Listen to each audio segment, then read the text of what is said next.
ድሮንና ሚሳኤል ወደሚዘንብበት ቀጠናን የገቡት ጄኔራል ባጫ ደበሌ ስለ ጠቅላይ ሚኒስትር አብይ አህመድ ጉብኝት የጻፉት ነው።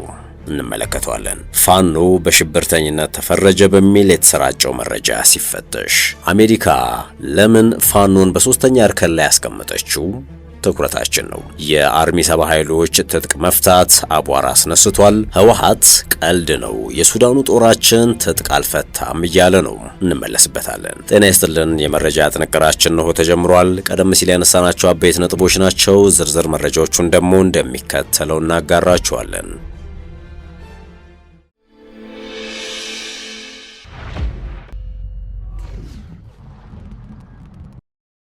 ፋኖ በሽብርተኝነት ተፈረጀ በሚል የተሰራጨው መረጃ ሲፈተሽ አሜሪካ ለምን ፋኖን በሶስተኛ እርከን ላይ ያስቀመጠችው? የአሜሪካ ኢሚግሬሽንና ጉምሩክ ባለስልጣን ወይም አይሲኢ በይፋዊ የኤክስ ገጹ ላይ ያወጣው መረጃ መነጋገሪያ ሆኗል። ይኸውም መረጃ ሰለሞን ቦጋለ የተባለ ኢትዮጵያዊ በሰብአዊ መብት ጥሰትና በዘር ማጥፋት ቅስቀሳ ምክንያት ከአሜሪካ ወደ ኢትዮጵያ ስለመባረሩ የሚገልጽ ነው። ግለሰቡ በተለያዩ የማህበራዊ ሚዲያ ገጾች ላይ ራሱን የፋኖ አባል አድርጎ መግለጹ ተጠቅሷል። በዚሁ መረጃ ላይ አሜሪካ ፋኖን በታየር 3 ወይም ደግሞ በምድብ 3 ሽብርተኛ ቡድንነት እንደፈረጀችው ተመላክቷል። ሰለሞን የተባለው ግለሰብም በትግራይ ተወላጆች ላይ የዘር ማጽዳት እንዲካሄድና ጥቃት እንዲሰነዘር በማህበራዊ ሚዲያ ሲቀሰቅስ ነበር ተብሏል። እነዚህን መረጃዎች ደብቆ ከአሜሪካ ኢሚግሬሽን ጥቅማ ጥቅሞችን ለመውሰድ በመሞከሩ ጥያቄው ውድቅ ተደርጎ ከሀገሪቱ ተባሯል። ግለሰቡ በአሪዞና ፊኒክስ ባሉ የአይሲኢ አባላት አማካኝነት እንደ አውሮፓውያን አቆጣጠር መጋቢት 5 ተይዞ ወደ ኢትዮጵያ እንዲመለስ መደረጉን የአይሲኢ መረጃ ገልጿል። አይሲኢ እንደ አውሮፓውያን አቆጣጠር ከ2003 ጀምሮ በጦር ወንጀልና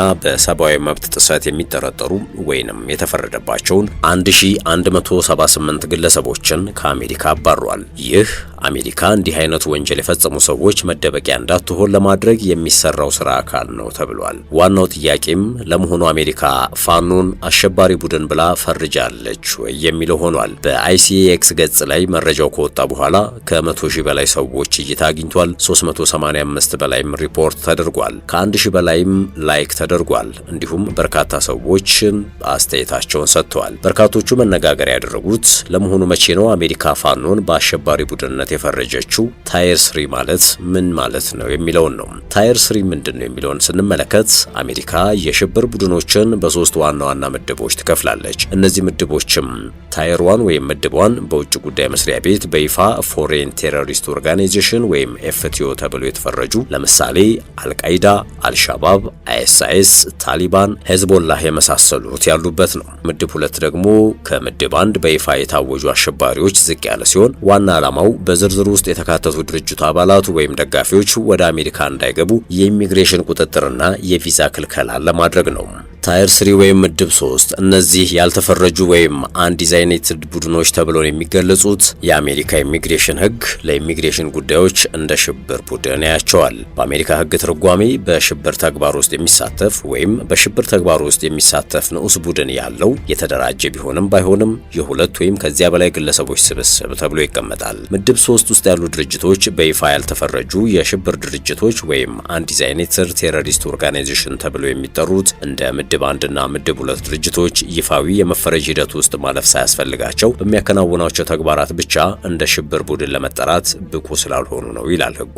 እንደ ምድብ 1 ምድብ 3 ሊቆጠር የሚችለው የኢሚግሬሽን ጥቅማ ጥቅም ጥያቄ በሚገመገምበት ወቅት ሲሆን እንደየጉዳዩ ሁኔታም የሚወሰን ነው። ምድብ 3 ውስጥ ያሉ አካላት በየጊዜው የሚፈጠሩና በሂደትም የሚለዋወጡ ናቸው። እስካሁን ባለው መረጃ የአሜሪካ የውጭ ጉዳይ መስሪያ ቤት ፋኖን በፎሬን ቴሮሪስት ኦርጋናይዜሽን ወይም የውጭ አሸባሪ ድርጅት ዝርዝር ውስጥ አላካተተም።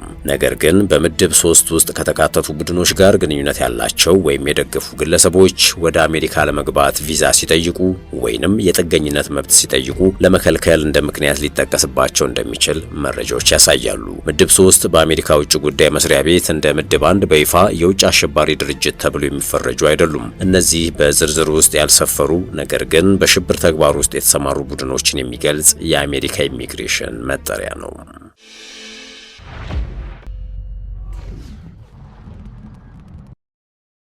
ጥንቅራችን እንደቀጠለ ነው። የአርሚ 70 ኃይሎች ትጥቅ መፍታት አቧራ አስነስቷል። ህወሓት ቀልድ ነው፣ የሱዳኑ ጦራችን ትጥቅ አልፈታም እያለ ነው። የኢትዮጵያ ብሔራዊ ተሃድሶ ኮሚሽን በሱዳን ድንበር አቅራቢያ ሰፍረው ከ500 በላይ የቀድሞ የአርሚ 7 የህወሓት ተዋጊ ኃይል አባላት በአዋሽ አርባ ጊዜያዊ ማዕከል ትጥቅ በመፍታት ወደ ማህበረሰቡ የመቀላቀልና መልሶ የማቋቋም ወይንም ዲዲአር ሂደት ውስጥ እየተካፈሉ መሆኑን አስታውቋል። የትግራይ ሰላምና ጸጥታ ቢሮ ግን የኮሚሽኑን መረጃ አሳሳች ሲል ነው የገለጸው። መግለጫውም በትግራይ የሚገኘው ቢሮ ሳያውቀው የወጣ መሆኑን ገልጿል። ቢሮ ባወጣው መግለጫ የኮሚሽኑን ጎምዛዛ ቀልድ ሲል የገለጸውን መግለጫ የፌዴራል መንግስት የፕሪቶሪያውን የሰላም ስምምነት ህጋዊ ፈራሚዎችን ወደ ጎን በመተው ታጣቂዎችን በግል በማነጋገርና ወደ ዲዲአር ሂደቱ እንዲገቡ እያደረገ ነው ሲል ከሷል። ትችቱ የቀረበው ኮሚሽኑ ከ500 በላይ የሆኑ የአርሚ 7 አባላት ቀደም ሲል የኢትዮጵያ መከላከያ ሰራዊት አባላት የነበሩና በትግራይ ጦርነት ወቅት ከህወሓት ጋር ተሰልፈው የተዋጉት ወታደሮች በአዋሽ አርባ የዲዲአር ተግባራትን መጀመራቸውን ማስታወቁን ተከትሎ ነው። እንደ ኮሚሽኑ ገለጻ ከሆነ ቡድኑ በይፋ ከሰራዊት ለመሰናበት ለፌዴራል መንግስት ጥያቄ ያቀረበ ሲሆን በአሁኑ ወቅት በሀገራዊ የዲዲአር መርሃ ግብር አካልነት የተሃድሶ ስልጠና እየወሰደ ይገኛል። ሂደቱም በሰሜን ኢትዮጵያ የ2 ዓመቱን ጦርነት ላበቃው የፕሪቶሪያ የሰላም ስምምነት ተገዥ መሆኑን አመልክቷል። ኮሚሽኑ አክሎም ተሳታፊዎቹ ወደ ሲቪል ማህበረሰቡ ከመቀላቀላቸው በፊት የማረጋገጫ፣ የምዝገባ፣ የማሰናበቻ እንዲሁም የስነ ልቦናና የዜግነት ተሃድሶ ስልጠናዎችን እየወሰዱ መሆኑን ገልጾ ስልጠናውን ሲያጠናቅቁም የመቋቋሚያ ክፍያ እንደሚሰጣቸው አስታውቋል። በሰኔ 2017 ዓ.ም ብሔራዊ የተሃድሶ ኮሚሽን ከትግራይ ክልል 45000 የቀድሞ ታጣቂዎች ተሰናብተው ወደ ማህበረሰባቸው መቀላቀላቸውን ገልጾ ነበር። ይህም ኮሚሽኑ ሂደቱን ያጠናቀቁት 17000 ብቻ ናቸው ብሎ ከዘገበ ከ2 ወራት ባነሰ ጊዜ ውስጥ የታየ ከፍተኛ ጭማሪ ነው። ይህ ወቅታዊ መረጃ ሰኔ 17 ቀን ከዲዲአር አጋር ግብረ ኃይል ጋር በተደረገ የፕሮግራም አፈጻጸም ግምገማ ወቅት የቀረበ ነው። ኮሚሽኑ በመላ ሀገሪቱ በ4 ክልሎች ከ56000 በላይ የቀድሞ ታጣቂዎች መሰናበታቸውን የገለጸ ሲሆን አብዛኛው ማለትም ከ45000 በላይ የሚሆኑት ከትግራይ ክልል የመጡ ናቸው። ኮሚሽኑ የትጥቅ መፍታት፣ ከሰራዊት ማሰናበትና መልሶ ማቋቋም ወይም ዲዲአር መርሃ ግብርን የሀገሪቱ የሰላም ሂደት ቁልፍ አካል ሲል ገልጾታል። ዓላማውም የቀድሞ ታጣቂዎች በሕክምና በስነ ልቦናና በገንዘብ ድጋፍ ወደ ሲቪል ህይወት እንዲመለሱ መርዳት መሆኑን ገልጿል። ብሔራዊ ተሃድሶ ኮሚሽን በትግራይ ክልል በአንዳንድ ቴክኒካዊና ፖለቲካዊ ምክንያቶች ተቋርጦ ነበር ያለውን የቀድሞ ተዋጊዎችን የማረጋገጥ፣ ዲሞቢላይዝድ የማድረግ፣ የመመዝገብና የተሃድሶ ስልጠና በመስጠት ወደ ማህበረሰቡ የመቀላቀል ስራ በመጋቢት ወር 2017 በመቀለና በዕዳጋ ሐሙስ ማዕከላት እንደገና እንደሚጀምር አስታውቋል። የኮሚሽኑ ምክትል ኮሚሽነርና የመከላከያ ሀገራዊ የቀድሞ ተዋጊዎችን ዲሞቢላይዝድ የማድረግ የተሃድሶ ስልጠና በመስጠት ወደ ማህበረሰቡ የመቀላቀል ፕሮግራም አስተባባሪ ብርጋዴር ጀነራል ደርቤ መኩሪያው ሂደቱ በሚቀጥሉት ጥቂት ቀናት እንደገና እንደሚጀምር በወቅቱ ገልጸዋል። ምንም እንኳን ኮሚሽኑ በህዳር 2014 ዓ.ም በፌዴራል መንግስት ለ2 ዓመታት እንዲያገለግል የተቋቋመ ቢሆንም ለመጀመሪያው ምዕራፍ የሚያስፈልገው ከ29.7 ቢሊዮን ብር በላይ በጀት አለመገኘትና በተለያዩ የሀገሪቱ አካባቢዎች ለሚታዩ ግጭቶች ፖለቲካዊ መፍትሄ አለመኖሩ ለኮሚሽኑ ትልቅ ተግዳሮት ሆኖ ቀጥሏል። በትግራይ 75000 የቀድሞ ተዋጊዎችን ትጥቅ የማስፈታትና ወደ ማህበረሰቡ የመቀላቀል ሂደት በህዳር 12 ቀን 2017 ዓ.ም በይፋ መጀመሩ ይታወቃል። ይህም ከ7 ክልሎች የተውጣጡ ከ371000 በላይ የቀድሞ ታጣቂዎችን ትጥቅ ለማስፈታት የሚደረገው ሰፊ ሀገራዊ ጥረት አካል ሲሆን ለስራው ከ760 ሚሊዮን ዶላር በላይ ያስፈልጋል። በትግራይ ለሚከናወነው የመጀመሪያው ምዕራፍ ሂደትም ከኢትዮጵያ መንግስት 1 ቢሊዮን ብርና ከዓለም አቀፍ አጋሮች 60 ሚሊዮን ዶላር በላይ ድጋፍ መደረጉም ነው የተሰማው። ነገር ግን ህወሓት ቀልድ ነው፣ የሱዳኑ ጦራችን ትጥቅ አልፈታም እያለ ነው። የትግራይ ጊዜያዊ አስተዳደር ነገሩን አሳሳች ሲል ገልጾ ከኛ ቢሮ እውቅና ውጭ የተደረገ በማለት አጣጥሎታል። የፌዴራል መንግስት የፕሪቶሪያውን ስምምነት እየጣሰ ነው በማለት ይህ ክፉ ቀልድ ነው ሲል ገልጾታል። ወደ ሌላኛው መረጃችን እንለፍ። ድሮንና ሚሳኤል ወደሚዘንብበት ቀጠና ነው የገቡት።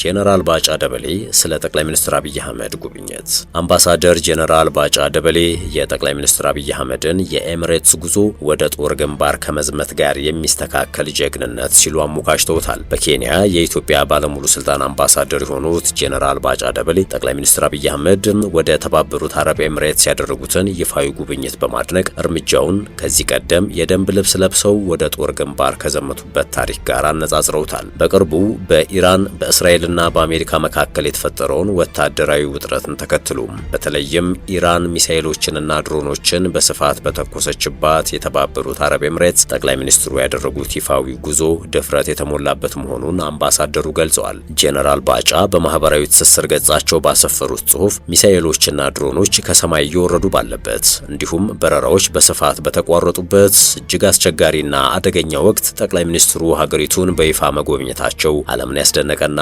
ፍርሃት አልባ የመሪነት ጥበብ ነው ሲሉ ገልጸውታል። አያይዘውም በከፍተኛ የጸጥታ ፈተናና ስጋት ወቅት የተደረገው ይህ ጉብኝት ኢትዮጵያ ከተባበሩት አረብ ኤምሬትስ ወንድምና እህቶች ጋር ያላትን ጥልቅ አጋርነት፣ የጠበቀ ወዳጅነትና ቁርጠኝነትን በተግባር ያረጋገጠ መሆኑን አስገንዝበዋል።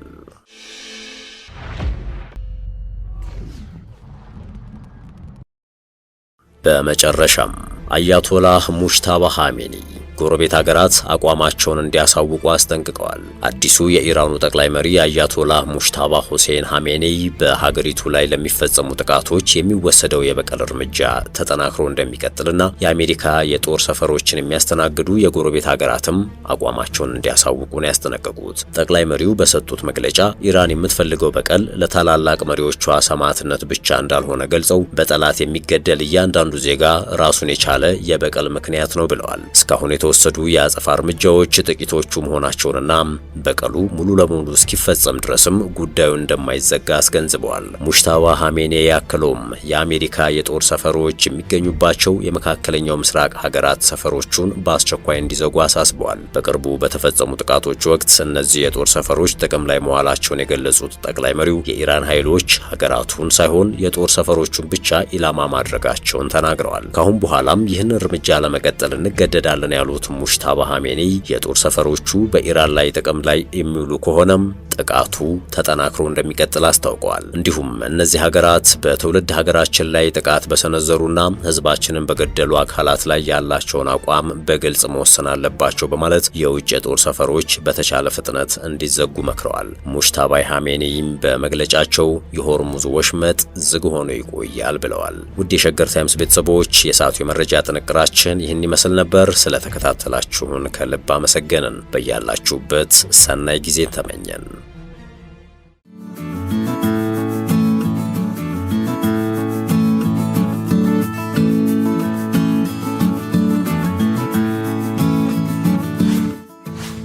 ሸገር ታይምስ ሚዲያን ሰብስክራይብ በማድረግና ደወሉን በመጫን ይከተሉን።